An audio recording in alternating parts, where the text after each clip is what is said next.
بسم اللہ الرحمن الرحیم صلی اللہ علی محمد۔ تمام دیکھنے اور سننے والوں کو نہید احمد جیلانی کا سلام۔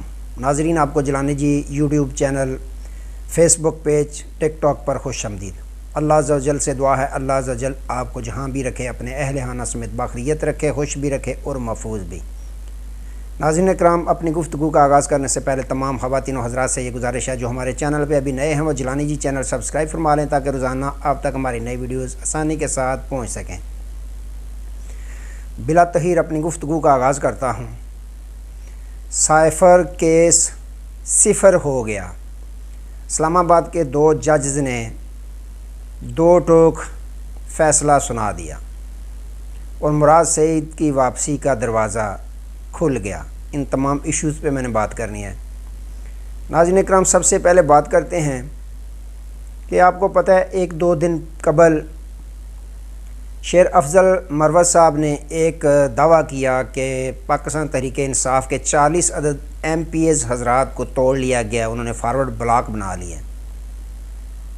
لیکن یہ ان کا دعویٰ کرنا تھا، اماد اظہر صاحب نے اس کی تردید کر دی۔ اماد اظہر صاحب بہتر جانتے ہیں، وہ لاہور میں ہوتے ہیں۔ تو کل رات کو کچھ ایسے منظر دیکھنے کو ملے کہ کچھ حالات اور ہی خبر دے رہے ہیں کہ جو سپیکر ہیں صوبائی اسمبلی ملک احمد صاحب، انہوں نے opposition leader Punjab assembly Malik Ahmad Butcher صاحب کو اپنے پاس بلایا اور یہ کہا کہ آپ کی سیٹوں کی تعداد کے مطابق سینٹ کی 2 سیٹیں بنتی ہیں، تو آپ اس طرح کریں 2 آپ لے لیں، باقی ہماری جو نشستیں ہیں ان کے تناسب سے ہمارے جتنے بنتے ہیں ہم ان کو کامیاب کروا لیتے ہیں، کیا فائدہ مقابلہ کروانے کا۔ اب اگر کسی کو یہ محسوس ہو رہا ہو کہ ہماری ان کی جو تحریک انصاف میں فارورڈ بلاک بن چکا ہے، ان کو 2 سیٹیں دینے کا کیا فائدہ، وہ بھی ہماری نکل رہی ہیں، تو کیا ان کو یہ پھر دعوت دینے کی مصیبت بنی ہوئی تھی۔ اندر کی خبر رکھنے والے یہ خبر دیتے ہیں کہ مسلم لیگ نون کے اندر سے بغاوت شروع ہو چکی ہے، ان کے اپنے بھاگ رہے ہیں، اپنے اندر فارورڈ بلاک بن چکا ہے۔ آپ نے دیکھا جو اجلاس بیٹھا تھا جس میں باقاعدہ منی بجٹ منظور کروایا جانے لگا تھا، تو ذوالفقار علی شاہ بولے تھے، تو یہ اندر کی خبر رکھنے والے بالکل خبر درست دے رہے ہیں کہ پاکستان مسلم لیگ نون جو پنجاب میں ہے ان کے اندر سے ہی بغاوت شروع ہو چکی ہے، ان کو خطرہ ہے کہ ہمارے بھاگ جائیں گے، اس لیے وہ کہہ رہے ہیں کہ 2 آپ جو ہیں اپنے کامیاب کروا لیں، باقی ہمیں کامیاب کروانے دیں، الیکشن کا فائدہ نہیں ہے۔ یعنی کہ ان کو یہ پتہ چل چکا ہے کہ ان کے اندر سے بغاوت ہو چکی ہے۔ اچھا ناظرین اکرام، اب بات کرتے ہیں کہ مراد سعید صاحب کے متعلق کل آپ نے دیکھا رات کو منگورہ سوات میں ایک لوگوں کا جمع غفیر نکلا مراد سعید صاحب کے حلقے سے کہ جو تحریک انصاف نے اپنا جلسہ 23 مارچ کو درخواست دی تھی، وہ منظور نہ ہوئی کیونکہ 23 مارچ کو پریڈ وغیرہ تھی، اب 30 مارچ کی اجازت تو وہ بھی نہیں ملی۔ تو اس سلسلے میں پاکستان تحریک انصاف کے ورکرز، ووٹرز، سپورٹرز، مراد سے اسے محبت کرنے والے جمع غفیر لوگوں کا نکلا، بڑی بڑی ریلیاں نکلیں اور یہ بتا دیا کہ ہم 30 مارچ کو جلسہ کروا کے رہیں گے، اب ایسے نہیں تو ایسے ہی سے۔ تو ناظرین کرام، آج کچھ عجیب منظر دیکھنے کو ملا کہ مراد سعید صاحب کے پتہ ہے آپ کو سینٹ میں کاغذات جمع کروائے گئے جن پہ اعتراض لگا دیا گیا۔ اظہر مشوانی صاحب ان کے کورنگ امیدوار تھے، انہوں نے بھی کاغذات جمع کروائے تھے، ان پہ بھی اعتراض لگ گیا۔ آج پشاور ہائی کورٹ میں ان کی سماعت ہوئی تو جج صاحب جو شکیل صاحب ہیں انہوں نے پوچھا کہ مراد سعید صاحب ہیں کہاں، نظر نہیں آ رہے، تو جو الیکشن کمیشن آف پاکستان کے وکیل صاحب انہوں نے کہا کہ وہ روپوش ہیں، مفرور ہیں، یہ تو دستخط بھی جو کاغذات پہ ہیں، اپیل پہ ہیں، یہ بھی ان کے دستخط نہیں۔ تو پھر مراد سعید صاحب کے جو وکیل صاحب ہیں انہوں نے باقاعدہ ویڈیو کال دکھائی کہ یہ دیکھیں مراد سعید صاحب خود اپنے ہاتھوں سے دستخط کر رہے ہیں اس اپیل پہ۔ وہ اس لیے روپوش ہیں کہ ان کی زندگی کو خطرہ ہے، اگر عدالت ضمانت دے تو ہم ان کو لے آتے ہیں۔ تو وہاں پہ معاملہ کچھ عجیب نظر آیا کہ جو الیکشن کمیشن آف پاکستان کے وکیل صاحب ہیں انہوں نے سوچا کہ مراد سعید نے کب آنا ہے، انہوں نے بڑا دعویٰ کر دیا. انہوں نے کہا جج صاحب اگر یہ مراد سعید صاحب کو لے آتے ہیں تو ہم اعتراض اپنا واپس لے لیں گے, ان کے کاغذات منظور کر لیجئے گا اور انہیں الیکشن لڑنے کی اجازت ہے. اس پر پھر جج صاحب نے پوچھا کہ کیا آپ ان کو کہیں کہ ضمانت اپنی کروا لیں. تو جو مراد سعید صاحب کے وکیل صاحب ہیں انہوں نے کہا کہ اگر آپ اس چیز کی گارنٹی دیں کہ ان کو ضمانت دیتے ہیں آپ تو میں ان کو ابھی لے کے آتا ہوں. تو جج صاحب نے بھی دیکھا تو الیکشن کمیشن کے وکلاء تھے وہ بھی دیکھنا شروع ہو گئے. تو انہوں نے کہا کہ ابھی آپ اجازت دیں تو میں ان کو یہاں پیش اپنے ساتھ لے کے آؤں گا, پیش کروں گا آپ کے سامنے, آپ ان کو ضمانت دے دیں.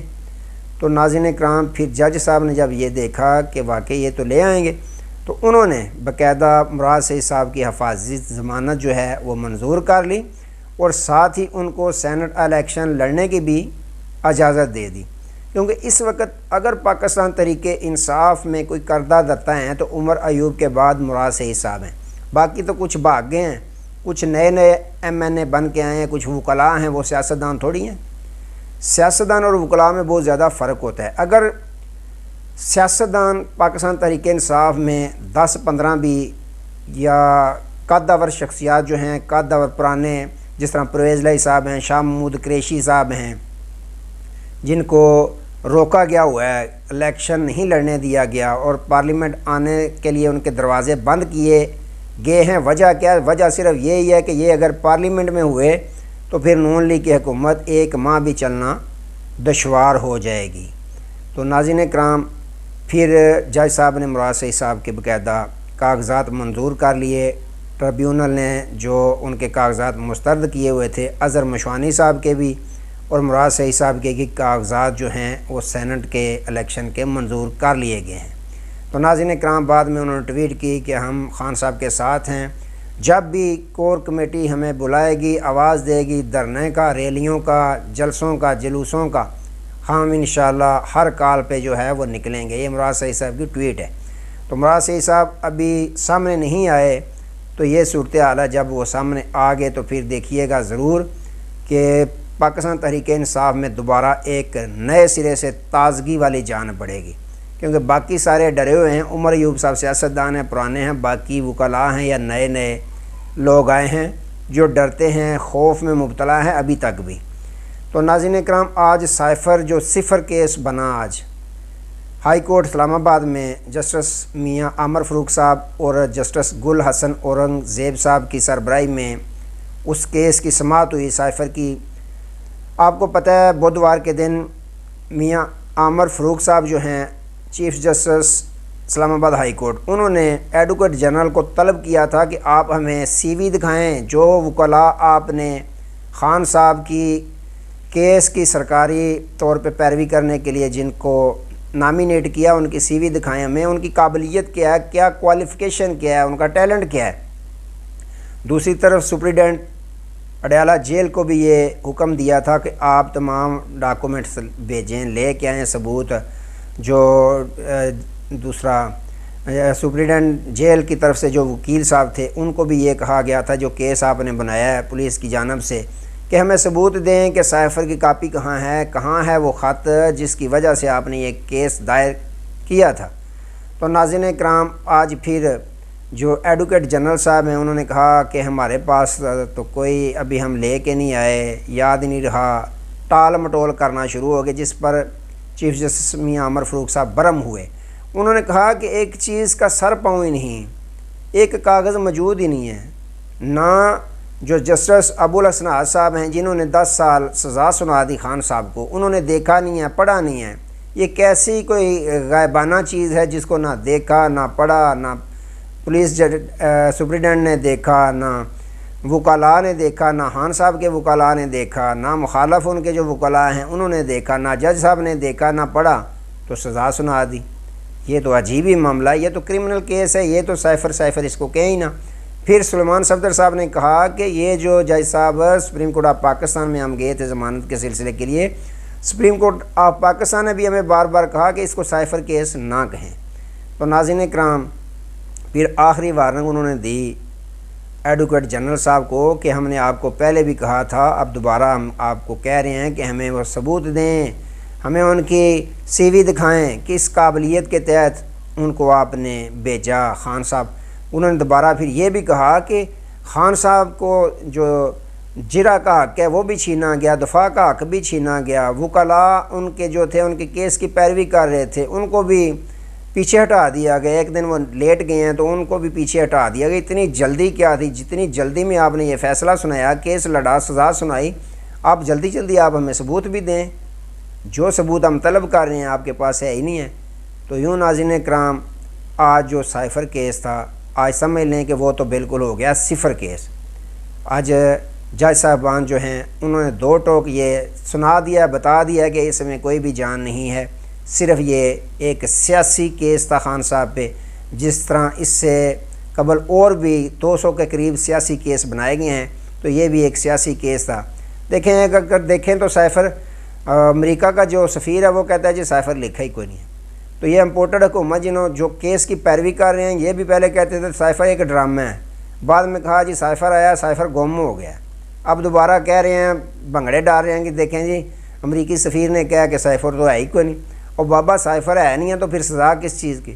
سائفر ہے نہیں ہے تو پھر آپ حکومت ہیں، آپ پیروی کیوں کیس کی کر رہے ہیں؟ آپ کہہ دیں جی اب امریکی سفیر نے بھی کہہ دیا سائفر ہی کوئی نہیں ہے، تو یہ کہنے سے آپ کو کیا کوئی آپ کی شان کم ہو جائے گی؟ شان میں فرق پڑے گا، سچے ہو جائیں گے۔ ہم تو پہلے دن کس سے کہہ رہے تھے کہ سائفر ہے نہیں ہے، یہ غلطی سے کیس بن گیا، تو اب تو امریکی سفیر نے بھی کہہ دیا سائفر کوئی نہیں ہے، تو لہٰذا ہم اپنا کیس واپس لیتے ہیں۔ کیا کر لیں گے؟ نہ وہ ڈرا ہے، نہ وہ ڈر رہا ہے، نہ وہ ڈرے گا۔ وہ ڈٹا ہے، ڈٹا تھا، ڈٹا رہے گا۔ اس کی عزت اللہ تعالیٰ نے بڑھائی ہوئی ہے، آپ کون ہوتے ہیں اس کی عزت کم کرنے والے؟ تو ناظرین کرام، یوں آج ہائی کورٹ کے جو دو ججز ہیں انہوں نے اس پہ دو ٹوک اپنا موقف سنا دیا ہے کہ یہ من گھڑت کیس ہے، جس کی جان ہی نہیں ہے، سر پاؤں ہی نہیں ہے۔ تو ناظرین کرام، آج تک لیے اتنے، دوبارہ نئے موضوع کے ساتھ آپ کی خدمت میں حاضر ہوں گے، تب تک لیے اجازت دیجیے، اپنا بہت سارا خیال رکھیے اور اپنے اس چینل کا بھی۔ اللہ حافظ۔